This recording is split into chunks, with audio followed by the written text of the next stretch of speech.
नमस्कार। बिहान इंडिया के कार्यक्रम पॉलिटिकल प्रसंग में आज चर्चा लोकसभा में छिड़े इमरजेंसी के विवाद पर। आपको बताते चले कि लोकसभा के सत्र की शुरुआत के पहले प्रधानमंत्री मोदी और आज लोकसभा के नवनियुक्त अध्यक्ष ओम बिरला ने इमरजेंसी के मुद्दे पर एक प्रस्ताव पास किया और कांग्रेस और खासकर राहुल गांधी को घेरने की कोशिश की है। इंदिरा गांधी द्वारा लगाए गए इमरजेंसी के 49 सालों के बाद बीजेपी इस मुद्दे को क्यों उठा रही है, बीजेपी को इमरजेंसी के मुद्दे उठाने से आखिर क्या लाभ और हानि होने वाला है और बीजेपी के इस मुद्दे को उठाने के पीछे आखिर रणनीति क्या है, आज इसी विषय पर चर्चा करेंगे। और हमारे साथ इस चर्चा में जुड़ रहे हैं पॉलिटिकल एनालिस्ट और दिल्ली विश्वविद्यालय के प्रोफेसर शशि शेखर सिंह जी।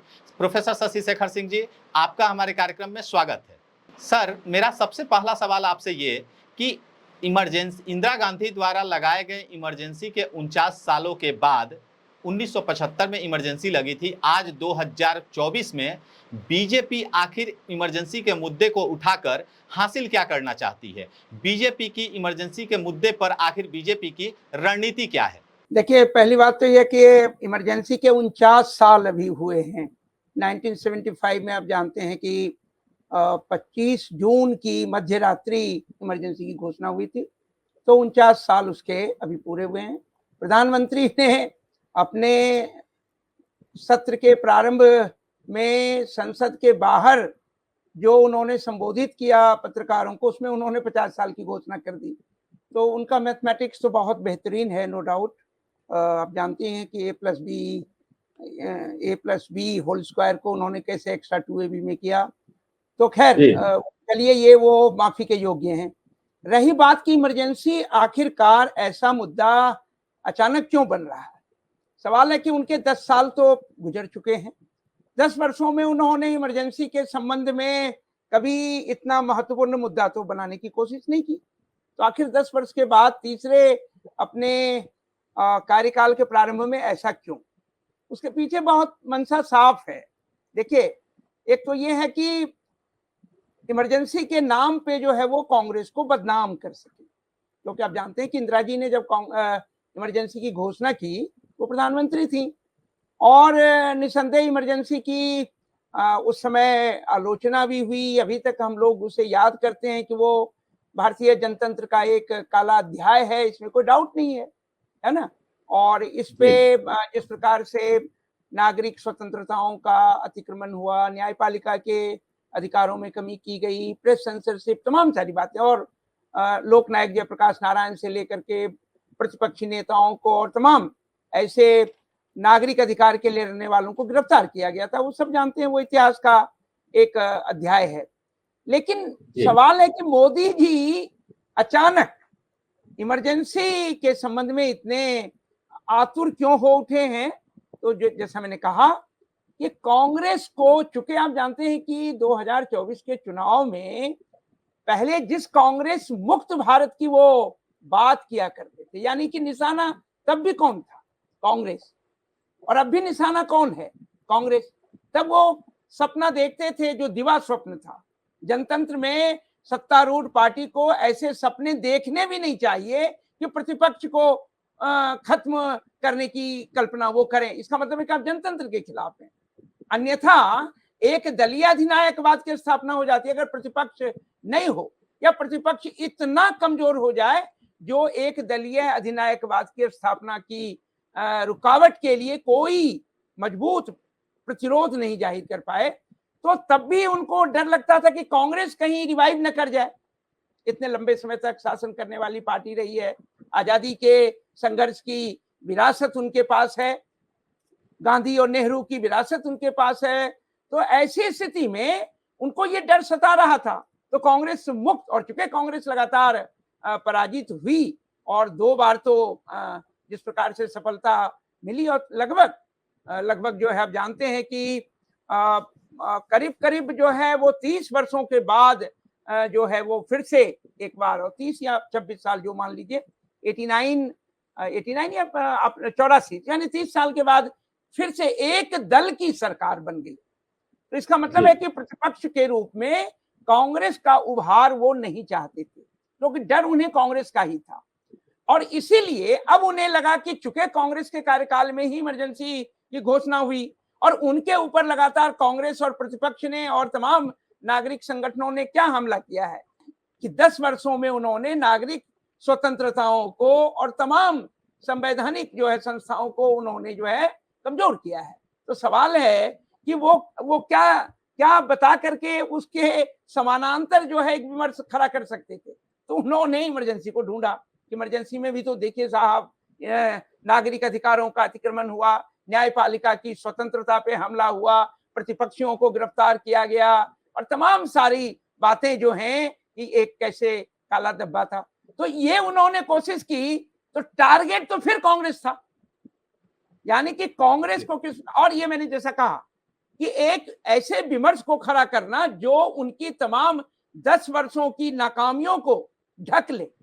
और चूंकि इस बार उन्हें बहुमत नहीं मिली, आप जानते हैं कि बहुमत न मिलने के पीछे भी एक बहुत बड़ा कारण क्या रहा, संविधान को लेकर प्रतिपक्ष ने, राहुल ने और तमाम प्रतिपक्ष ने जनता के समक्ष ये बातें कहनी प्रारंभ की, संविधान खतरे में है, संविधान खतरे में है। तो संविधान अगर खतरे में है तो मोदी जी को लगा कि हम क्यों नहीं कहें कि देखिए संविधान के साथ खिलवाड़ तो इमरजेंसी के दरमियान हुआ, बहुत सारे संशोधन किए गए। आप जानते हैं कि 42वां संविधान संशोधन किस प्रकार से किया गया और उसके बाद कार्यकाल बढ़ा लिया गया और तमाम सारी बातें। तो सवाल ये उठता है कि उन्होंने उस संविधान के द्वारा, कि संविधान की रक्षा प्रतिपक्ष और कांग्रेस, तो उन्होंने कोशिश की कि अब हम इस विमर्श को डाइवर्ट करें, एक नई नैरेटिव दे दें कि देखिए साहब, संविधान की ये रक्षा करेंगे ये कांग्रेस वाले, जिनके इमरजेंसी की घोषणा इंदिरा जी के जमाने में और फिर उस पर तमाम तरह के हमले। तो एक तो कोशिश उनकी ये है कि कैसे नैरेटिव को बदला जाए। दूसरा जो है, मैं जैसा मैंने आपसे कहा कि कांग्रेस ही फिर ताकतवर होकर के उभरी है इंडिया गठबंधन में। अन्य पार्टियां तो हैं ही, लेकिन कांग्रेस लीड कर रही है इंडिया गठबंधन को और लगभग 100 के करीब, यानी 99 और फिर कुछ जो सदस्य उनके इंडिपेंडेंट जो उनके साथ जा रहे हैं, यानी कि आउट ऑफ 234 उनकी संख्या 100 है और लगभग वो संख्या जो है डबल से ज्यादा हो गई। इसका मतलब है कि कांग्रेस अगर तेजी से मजबूत होती है तो खतरा तो कांग्रेस से है और इसीलिए कांग्रेस के ऊपर उन्होंने इमरजेंसी के पुराने इतिहास को बार बार उठा करके उन्होंने हमला करने की ये कोशिश की है।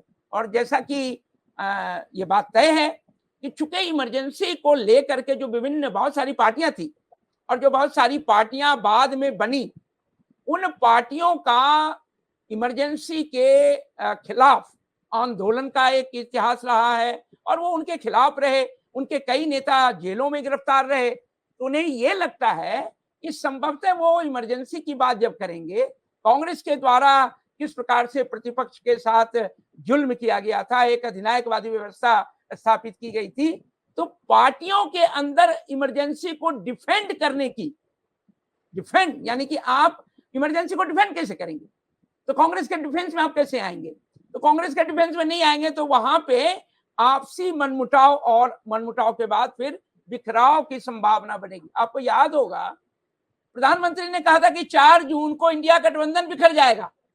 उन्हें अपेक्षा थी कि वो तो 300-400 जो सपने देख रहे थे, दिवा स्वप्न, वो तो पार करेंगे और दूसरी ओर इंडिया गठबंधन बिखर जाएगा। हुआ ठीक उनके दिवा स्वप्न के विपरीत।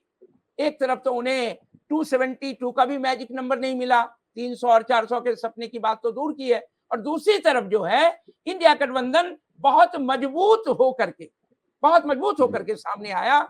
बस मामला रह गया, अन्यथा तो वो मैजिक नंबर वो इंडिया के पास जा सकता था। इसमें इलेक्शन कमीशन की भूमिका और तमाम सरकारी संगठनों का जिस प्रकार से दुरुपयोग हुआ, मीडिया ने जिस प्रकार से, गोदी मीडिया ने, मेन स्ट्रीम मीडिया ने जिस प्रकार से मोदी सरकार को जिताने के लिए प्रोपेगेंडा तंत्र के रूप में काम किया, तो परिणाम ये है कि कांग्रेस ही टारगेट है उनका और कांग्रेस के नेता राहुल गांधी हैं। लेकिन ये भी सत्य है कि आज भी आपने देखा होगा कि इंडिया गठबंधन के लोगों ने एक स्वर से, ठीक है संख्या बल उसके पास था, अध्यक्ष उनके बन गए, इन्होंने मत विभाजन की मांग नहीं की, लेकिन यह भी तय है उम्मीदवार वापस नहीं किया और उम्मीदवार का प्रस्तावन और समर्थन आप जानते हैं कि जो इंडिया गठबंधन की अधिकांश पार्टियों की तरफ से किया गया, उसी संसद के फ्लोर पे ये जवाब था उनको कि हम एक हैं, इंडिया गठबंधन एक है, हम बिखरेंगे नहीं, और आपको संविधान के द्वारा शासन करने से बिल्कुल हटने नहीं देंगे। बार बार संविधान दिखाना तमाम प्रतिपक्षी सदस्यों ने और राहुल गांधी ने संविधान जिंदाबाद, जय हिंद। तो आपने एक चीज देखा कि ये बहुत क्लियर था। और आज राहुल गांधी का भाषण, अखिलेश यादव का भाषण, टीएमसी के नेता का भाषण, प्रत्येक भाषण में ओम बिरला के 5 वर्षों के कार्यकाल की परोक्ष निंदा की गई। आप निष्कासन नहीं करेंगे, अखिलेश कह रहे थे, ये निष्कासन से सदन की गरिमा जो ठेस पहुंची है वो नहीं करेंगे आप। और दूसरी तरफ प्रतिपक्ष भी जो है जनता की आवाज है। और इस बार आप, राहुल गांधी ने कहा कि इफिशिएंट मैनेजमेंट को, यानी अध्यक्ष की जिम्मेदारी होती है संसद को बहुत ही कार्यकुशलता के साथ नियमों के अनुरूप चलाने की। तो नियमों की तो बात दरकिनार कर दीजिए, कार्यकुशलता का मतलब है कि किसी प्रकार से सत्ता पक्ष के अनुकूल आप संसद में प्रतिपक्ष को दबा के रखें, बाहर करें, निष्कासन करें, ये इफिशिएंट मैनेजमेंट माना जाता है। और इसी ओम बिरला की दुहाई जो मोदी और तमाम लोग दे रहे थे, तो उन्होंने क्या कहा कि इफिशिएंट मैनेजमेंट के नाम पे आप प्रतिपक्ष को चुप कराने की कोशिश नहीं कर पाएंगे और न करने की कोशिश करना। ये सारी बातें क्या दिखाने की कोशिश थी कि आपका कार्यकाल जिस प्रकार का रहा, जिस प्रकार से सदस्यों का पक्षपात पूर्ण तरीके से आपने जो है सस्पेंशन किया, बोलने नहीं दिया, स्विच ऑफ किया, क्या नहीं किया, कैमरे हटा लिए जाते थे। इसीलिए तो ओम बिरला को फिर से मोदी जी लेकर के आए हैं कि फिर अब तो उनको और एक ऐसे स्पीकर की आवश्यकता है जो यदि दल बदल करा के लोगों को लाएं अपने समर्थन में, तो समय वो बिल्कुल संविधान की अनदेखी करके निष्पक्षता को ताखे पे रख करके पक्षपात पूर्ण तरीके से एक पार्टी के कार्यकर्ता के रूप में वो काम करें, न कि संसद के अध्यक्ष के रूप में, लोकसभा के अध्यक्ष के रूप में। तो इस बात की भी उनकी कोशिश थी।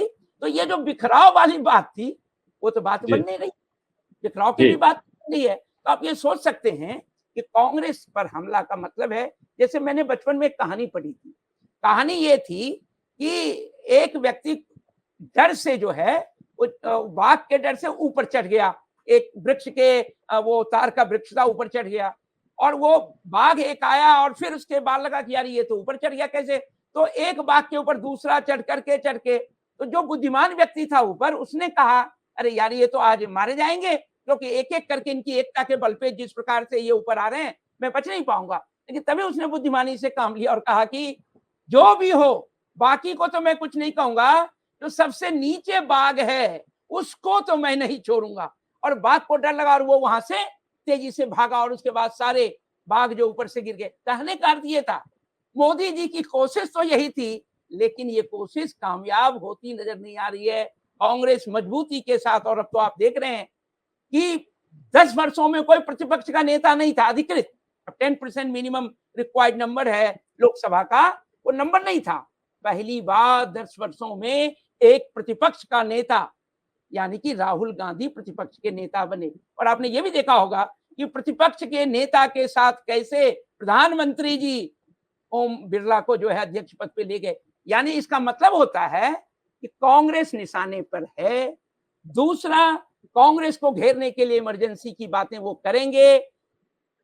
तीसरा, जो बिखराव की कोशिश है वो अभी भी उनकी कोशिश होगी, लेकिन मुझे लगता है कि इमरजेंसी के नाम पर वो जो है इंडिया गठबंधन को बिखरने के लिए जो वो मजबूत हैं उनको वो अलग कर नहीं पाएंगे और मजबूती से वो डटेंगे।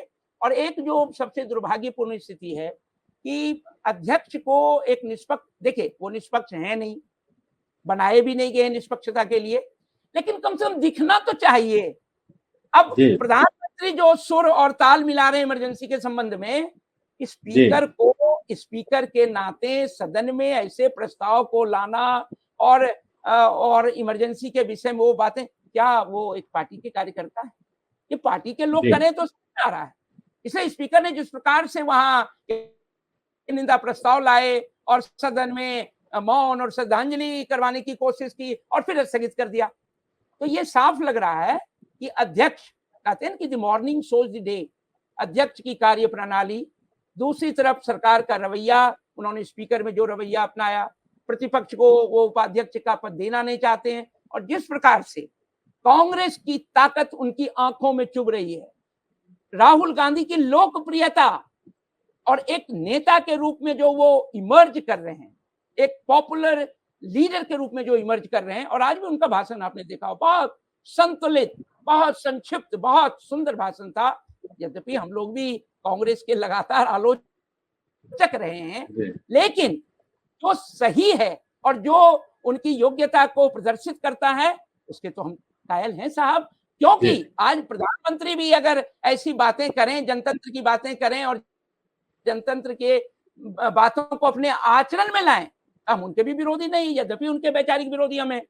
तो मैं सिर्फ ये कहना चाहता हूं कि इससे उनका मकसद बहुत साफ है और कैसे वो चाहते हैं कि कांग्रेस को वो अपनी आलोचना के द्वारा जो है जनता में उसकी छवि खराब करें, कैसे इंडिया गठबंधन में बिखराव हो और कैसे उनके 10 वर्षों के जो अघोषित आपातकाल रहे हैं जिसमें तमाम तरह की स्वतंत्रताओं पर हमले हुए, और ऐसी स्थिति में वो उस डिबेट को एक नई दिशा में ले जाकर के नैरेटिव को बदलने की कोशिश है और देखते हैं कि उन्हें इसमें कितनी कामयाबी। जी सर, मेरा अगला सवाल आपसे यहीं से जुड़ा हुआ है। आपने बताया कि इमरजेंसी ये काला अध्याय है, इससे इसमें कोई किसी को भी दिक्कत नहीं है कहने में, काला अध्याय था, है और रहेगा। लेकिन राहुल गांधी ने भी आज से 2 साल पहले 2021 में ये कह दिया है कि राहुल गांधी ने कह दिया कि this emergency was a mistake. अब इस लाइन के बाद as a leader of opposition और कांग्रेस के लीडर के तौर पे राहुल गांधी के पास और कांग्रेस के पास इससे ज्यादा कहने के लिए क्या बचता है, जिन्होंने स्वीकार तो कर लिया। लेकिन दूसरी तरफ आरएसएस है, दूसरी तरफ बीजेपी है, जो अपने किए हुए जो कुकर्म है उसको लेके कभी भी, जिस तरह से नाथूराम गोडसे को लेके जो एपिसोड होता है हमेशा ये हो जाता है, उसको लेके कभी वो एपोलॉजी की तरफ तो जाते नहीं है। तो मेरा ये कहना हुआ कि आगे अब कांग्रेस के पास बचता क्या है? मोदी जो है कांग्रेस से अब क्या चाहते हैं? राहुल गांधी पहले ही बोल चुके हैं कि इमरजेंसी वाज ए मिस्टेक। देखिए, पहली बात तो है कि चूंकि आपने स्वयं भी कहा और ये बात सभी जानते हैं कि राहुल गांधी ने आपातकाल को लेकर के जो है उसे एक गलत कदम कांग्रेस का बताया भी था और माफी भी मांगी थी। इसका अर्थ ये होता है कि उन्होंने इस बात की जो है आलोचना भी की, माफी भी मांगी। इसलिए इसके आगे और कुछ है नहीं कांग्रेस के पास, क्योंकि जो अतीत हो जाता है, अतीत को आप वर्तमान तो बना नहीं सकते हैं, अतीत से सबक ले सकते हैं, उसकी गलतियां जो भी हुई हैं उसकी सबक लेकर के आगे आप जो है अपने आचरण और अपने व्यवहार और पार्टी को सही कर सकते हैं। तो वो तो काम राहुल गांधी ने कर दिया है। इसलिए कांग्रेस को राहुल गांधी को कुछ करने की आवश्यकता नहीं है। उनको कोशिश ये करनी चाहिए कि ये जो नैरेटिव को, नए नैरेटिव को बना करके जो विमर्श को डाइवर्ट करने की बीजेपी और मोदी की कोशिश है और जिसमें स्पीकर शामिल हो गए हैं, ये बहुत दुखद तो है, लेकिन वो डटे रहें उसी संविधान को कि संविधान के अनुसार ही देश चलेगा और प्रतिपक्ष की आवाज को संसद में दबाया नहीं जा सकता है। संसद को जनता के हितों के प्रतिनिधित्व करने के लिए सत्तारूढ़ पार्टी को भी जनता ने चुना है और दूसरी तरफ प्रतिपक्ष को भी जनता ने चुना है। बल्कि प्रतिपक्ष में एक जिम्मेदारी ये भी होती है कि भविष्य में वैकल्पिक सरकार का एक जो है स्वरूप जनता के सामने रखें और उसमें वो लगातार सरकार की नीतियों की आलोचना करें। तो उनको इस बात पे लगना है, ये संविधान है, देश को संविधान से चलाना है और जनता ने उन्हें ताकत भी इसीलिए दी। मैं इस बार मानता हूं कि बार बार संविधान, देखिए आप जरा कल्पना कीजिए कि विगत दशकों में क्या संविधान को लेकर के, ये संविधान को लेकर विपक्ष और प्रतिपक्ष की पार्टियां जनता के बीच जा रही है, संविधान को बचाने की बात कर रही है। नहीं, इमरजेंसी के समय हुआ था, सेफ डेमोक्रेसी, सेफ कॉन्स्टिट्यूशन, और जयप्रकाश जी ने कहा कि भाई देश के जनतंत्र को बचाने का ये चुनाव है। लेकिन उसके बाद के चुनाव में इस तरह की बहुत सारी बातें, मुद्दे को लेकर के भी, चाहे भ्रष्टाचार का मुद्दा हो, तमाम। लेकिन ये 2024 के चुनाव में, उसके पहले से ही ये बातें नागरिक संगठनों ने भी उठाया कि जनतंत्र को बचाने और संविधान को बचाने, और उसके पीछे मकसद ये भी था कि संविधान को बनाने में जो डॉक्टर भीमराव अंबेडकर की भूमिका रही है, और इसलिए अगर इस संविधान को किसी प्रकार से बदलने की कोई कोशिश और साजिश होगी, इसका मतलब है कि डॉक्टर अंबेडकर के उस संविधान को बदलने का मतलब है डॉक्टर अंबेडकर का भी अपमान। संविधान सभा का तो अपमान है ही, लेकिन डॉक्टर अंबेडकर का भी अपमान। और जिस दलित और वंचितों के एक प्रकार से वो मसीहा बनने की कोशिश करते हैं मोदी जी, कभी राष्ट्रपति बना करके और फिर राष्ट्रपति बना करके फिर उनको जो है आप संसद के नए भवन का जो है वो फाउंडेशन नहीं रखने दीजिए क्योंकि दलित हैं। उसी प्रकार से एक आदिवासी को संसद के भवन का उद्घाटन नहीं करने दीजिए क्योंकि वो आदिवासी हैं, भले वो उनके हाथ से दही और चीनी पता नहीं वो खाते हैं, लेकिन ये लगातार जो है उस पद का ही अपमान नहीं है, एक दलित के अपमान का भी मामला है, एक आदिवासी के भी, एक महिला के भी अपमान का मामला और संविधान के सर्वोच्च पद के अपमान का तो ये मामला है ही। तो मुझे लगता है कि ये कांग्रेस की और प्रतिपक्ष की, इंडिया गठबंधन की जिम्मेदारी है तो वो अपने मुद्दे से बिल्कुल नहीं भटकें, वो इनको आलोचना करने दें, कुछ दिनों में इनकी आलोचना बंद हो जाएगी, वो उनको गिनाते रहे कि 10 वर्षों में मोदी सरकार ने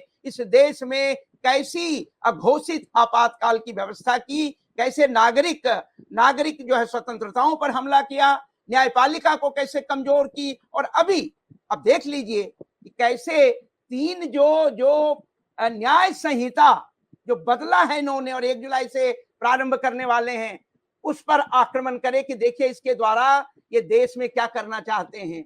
इनके कार्यप्रणाली में अगर ऐसे न्याय की व्यवस्था होगी तो ये जनतंत्र के लिए, नागरिक स्वतंत्रताओं के लिए, तमाम के लिए कितना बड़ा खतरा है, इस पे फोकस करना है। सो कांग्रेस को और प्रतिपक्ष को लगातार वो उन मुद्दों पे, और जो जन समस्याएं, नीट का मामला है, तमाम ऐसे मुद्दे हैं, बेरोजगारी, महंगाई और तमाम ऐसे मुद्दे, वो लगातार they should stick to their demand, their issues. इसलिए थोड़े दिन में इनकी जो बोलती है ना इमरजेंसी जो चिल्ला रहे हैं वो बंद हो जाएगा। और मोदी जी से एक सवाल तो पूछिए, मोदी जी जब इमरजेंसी में लोग जेल जा रहे थे, जब लोग विरोध कर रहे थे, आप कहाँ थे? झूठी बातें फैलाते हैं, बांग्लादेश के युद्ध की भी बात कर देते हैं, फिर इमरजेंसी में भी आप थे कहाँ? जेल में थे? नहीं थे। कहाँ थे आप? और तब तो आपको कोई जानता भी नहीं था। झूठ बोलेंगे। तो मैं कहता हूं कि इंडिया गठबंधन को अपने इन मुद्दों पे बिल्कुल पूरी मुस्तैदी के साथ बने रहना है और स्टिक करना है। सर मेरा अब लास्ट सवाल, जिस तरह से ये गड़े मुद्दे इमरजेंसी के उखाड़े हैं बीजेपी ने, तो अब इस पे क्या होगा कि सारे तरफ से रिसर्चर जो रिपोर्टर्स हैं वो इंदिरा गांधी के इशू को उठाएंगे, और जब ये मुद्दा उठेगा और गहरा अगर करेंगे लोग इस मुद्दे को, तो ये भी उठेगा कि इंदिरा गांधी ने कैसे बैंकों का राष्ट्रीयकरण किया, इंदिरा गांधी ने कैसे जमींदारी प्रथा को खत्म किया, इंदिरा गांधी ने कैसे प्रिवी पर्स को खत्म किया, इंदिरा गांधी ने कैसे पाकिस्तान के 2 टुकड़े कर दिए, बांग्लादेश बना दिया। ये सारे मुद्दे भी तो उठेंगे। तो क्या आपको नहीं लगता कि अगर ये मुद्दा और ज्यादा आगे बढ़ता है तो बीजेपी के लिए अपने ही पैर पे कुल्हाड़ी मारने जैसा हो जाएगा? देखिए ऐसा है, एक बात तो तय है कि बीजेपी एक पॉइंट तक इमरजेंसी चिल्लाएगी, वो कभी नहीं बताएगी कि इंदिरा गांधी के जमाने में, खास करके जब वो 71 में प्रधानमंत्री बनी और 69 में जब कांग्रेस का विभाजन हुआ, और विभाजन के बाद आखिरकार इंदिरा गांधी की लोकप्रियता जनता में, जो उनकी अपार लोकप्रियता, मोदी जी को तो अभी भी सपने में भी वो लोकप्रियता नहीं मिली है और उनको वो संख्या नहीं मिली। तो सवाल है कि इंदिरा को क्यों ये लोकप्रियता मिली? भाई आखिरकार लोकप्रियता के पीछे वो नीतियां थी। आप याद कीजिए, आपने खुद इसका जिक्र किया, खानों का राष्ट्रीयकरण किया, बैंकों का, प्राइवेट बैंकों का राष्ट्रीयकरण किया।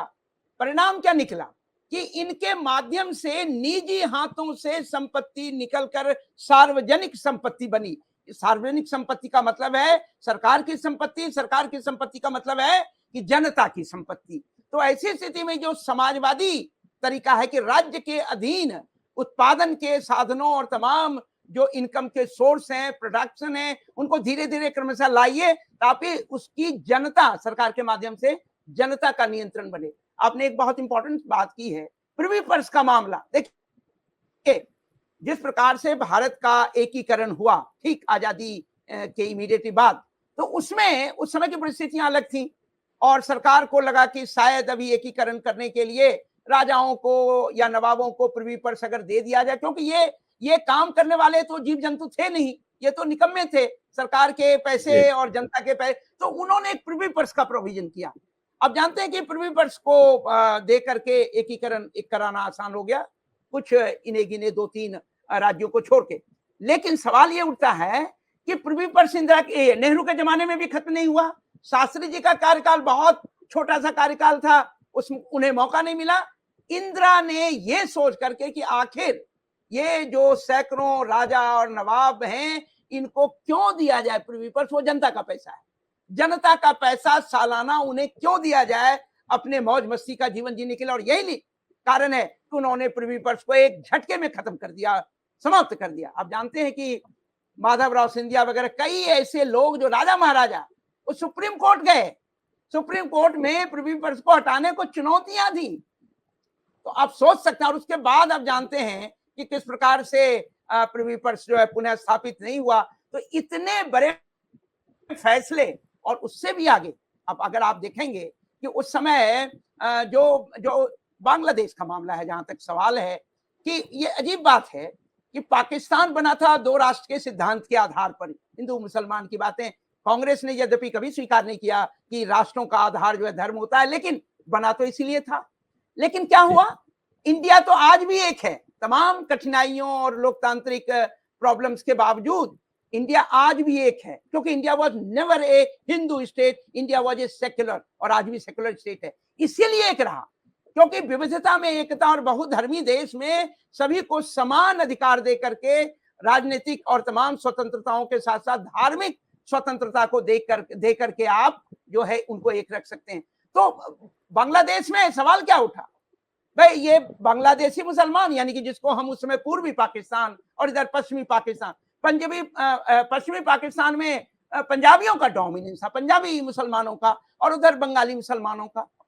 तो चुनाव में जब आवामी लीग को मेजॉरिटी मिल गई, फिर भी पंजाबी मुसलमानों ने कहा कि हम बंगाली मुसलमानों को अपनी बराबरी का दर्जा नहीं देंगे, उनको सत्ता नहीं सौंपेंगे। अच्छा, अब वो हम पे हुक्म चलाएंगे, मटन और चिकन खाने वाले पे मछली खाने वाले करेंगे, लुंगी पहनने वाले बंगाली करेंगे। परिणाम क्या था कि देखिए, धर्म में एक होकर के भी जो भाषाई, सांस्कृतिक और अन्य जीवन पद्धति में अंतर होता है, वो कहीं न कहीं अगर आप बराबरी का हक नहीं देंगे तो वो संकट पैदा करेगा, और वहां से फिर अलगाव की बातें होंगी। और ये हुआ भी।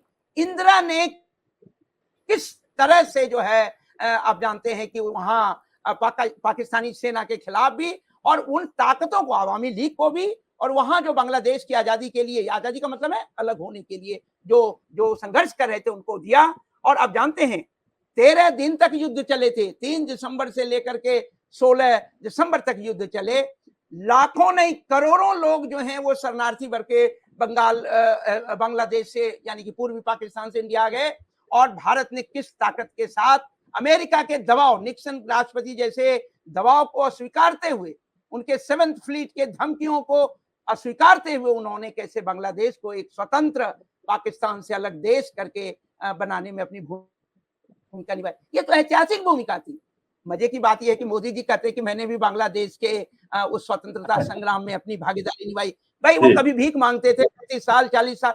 मैं सिर्फ ये कह रहा हूं कि इंदिरा के जो अध्ययन करेंगे आप, ये अलग बात है, बिल्कुल आपने सही कहा कि यदि आप इमरजेंसी क्यों लगी, उनकी ऐतिहासिक परिस्थितियां, उसके कारण और तमाम सारी चीजों को, तात्कालिक कारण या लॉन्ग टर्म जो उस समय थे, लेकिन ये भी तय है कि इंदिरा की जो बहुत प्रगतिशील नीतियां, और आप और याद कीजिए इमरजेंसी के समय भी इंदिरा ने किस प्रकार से बड़े बड़े जो डॉन थे, कैसे उनको सबक सिखाया था। तो ये बात तय है कि जनतंत्र में हम नागरिक स्वतंत्रता पे किसी भी हमले को बर्दाश्त नहीं कर सकते हैं, लेकिन ये तय है कि अगर ईमानदारी से आप अध्ययन करेंगे तो इंदिरा की वो प्रगतिशील नीतियां, जिसने हिंदुस्तान को एक नया हिंदुस्तान बनाया और पूरे दुनिया के मानचित्र पे अमेरिका के समक्ष मजबूती के साथ वो डटी रही, बांग्लादेश की आजादी में महत्वपूर्ण भूमिका, राजा रजवाड़ों के छक्के छुड़ा दिए पृथ्वी पर से लेकर के, और तमाम ऐसी निजी संपत्ति को जैसे राष्ट्रीय संपत्ति बनाने की कोशिश की, राष्ट्रीयकरण किया। अपने आप में एक ऐसा इतिहास है जो स्वर्णिम इतिहास है। अगर इमरजेंसी को निकाल दिया जाए इंदिरा के कार्यकाल से, तो आप जान लीजिए कि वो स्वर्णिम काल है, इतनी मजबूती के साथ उन्होंने। लेकिन ये डिबेट वो नहीं करने देंगे ना, ये बातें नहीं करने देंगे, तो आप जानते हैं कि ये प्रिवी पर्स और ये बीजेपी संघ, यानी कि जो संघ है और बीजेपी और उसमें स्वतंत्र पार्टी हुआ करती थी, वो सब राजा रजवाड़ों के पर्स के या प्रिवी पर्स के समर्थक थे, राजा रजवाड़ों के समर्थक थे। तो मैं ये मानता हूं कि जो इस तरह के समाजवादी मूल्य इंदिरा ने लाने की कोशिश की और उसकी लोकप्रियता में इसकी बड़ी भूमिका रही। तो ये चाहेंगे कि इमरजेंसी तो हो, इतने लोग नसबंदी हो गया, गिरफ्तारी हो गई, लेकिन वो बात सामने नहीं आने देंगे। लेकिन अगर वो नसबंदी और इन तमाम सारी बातों को जो है उठाएंगे और आक्रमण जो नागरिक स्वतंत्रता, तो निसंदेह ये बातें भी उठेंगी और उठेंगी तो फिर वो मुंह दिखाने लायक नहीं रहेंगी, ये भी तय है। इससे कांग्रेस को मुस्तैदी से उन तमाम, और वो कांग्रेस उनको चैलेंज करे कि आओ इंदिरा काल के वर्षों को और मोदी के 10 वर्षों के काल को हम जो है तुलनात्मक अध्ययन करें, और मोदी का एक भी 10 वर्षों में एक भी पॉलिसी, चाहे डिमोनेटाइजेशन हो, चाहे पेंडेमिक के समय का हो, चाहे फार्मर्स लॉ को लेकर के हो, या तमाम जो है, कोई फैसला ऐतिहासिक नहीं है। और थाली ताली मोमबत्ती और पता नहीं जलाने वाली सरकार, और ऐसी स्थिति में इनकी अपनी ही भद पिटेगी, तो पिटे, ये डिजर्व करते हैं, ये डिजर्व। अगर आपको हमारा वीडियो पसंद आया हो तो बिहान इंडिया के चैनल को लाइक कीजिए, सब्सक्राइब कीजिए और अपने परिवार और अपने दोस्तों के साथ शेयर करना ना भूलें। साथ ही हमारा बेल आइकन भी जरूर दबाएं और हमारा चैनल ट्विटर, फेसबुक और यूट्यूब पे है, तो तीनों जगह अपना सपोर्ट जरूर दिखाएं।